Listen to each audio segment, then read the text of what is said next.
Kapag ka parehong negative, hindi improvement ang tawag doon. That is a confirmation. Confirmation yun. Natutuon talagang yung pagtitiwala, yung public satisfaction talaga, satsat. Tiningnan niya, kung ang pag-uusapan nga niya, yung public satisfaction rating, nasaan ang bansa natin? Isipin mo, out of 11, pang 10 tayo eh. Naku, nasa dulo. Out of 20. Alam mo kung magkano yung index natin? 32%. Sino yung mas mababa lang sa atin? Isa lang ang tinalo natin eh. Jen, Nelson. Malamang ano, Timor-Leste. Hindi. Hindi naman. Governing leaders. Sabihin, nasisihan sila sa kanilang gobyerno. Satisfied eh.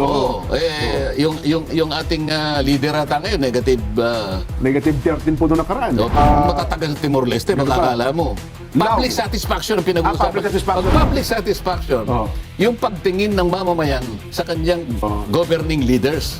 So sabi nila, from negative 15 to negative 12, merong improvement, sabi niya. Improve ng Nelson, 3%. kapag ka parehong negative, hindi improvement ang tawag doon. That is a confirmation. Talagang yung pagtitiwala, yung public satisfaction talaga, satsat. O ano yung nasa ilalim natin? Myanmar, sir. Myanmar, Opo. 28%. Dating Burma. Eh, paano namang hindi 28%? Ang kalaban ng mamamayan, yung gobyerno mismo eh. Doon sa Yun na nga, Myanmar. Kaya 28%. Eh, tayo ang kasunod.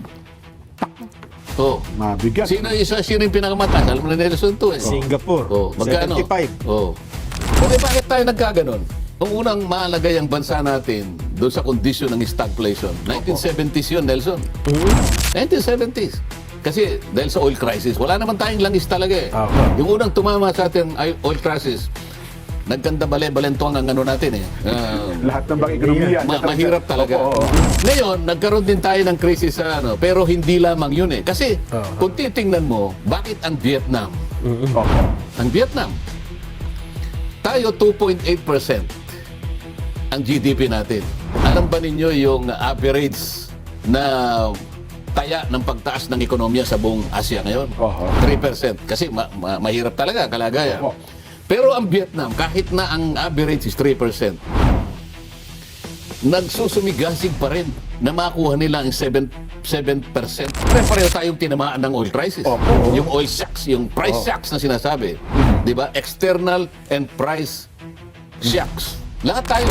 Walang nalibre dyan, walang exempted dyan. Pero ang Vietnam, lalo na Malaysia at saka yung Indonesia, lumalaban sila. Bakit tayo pumapayag na yung average na 3% hindi man lang natin makuha? Mababa pa tayo doon.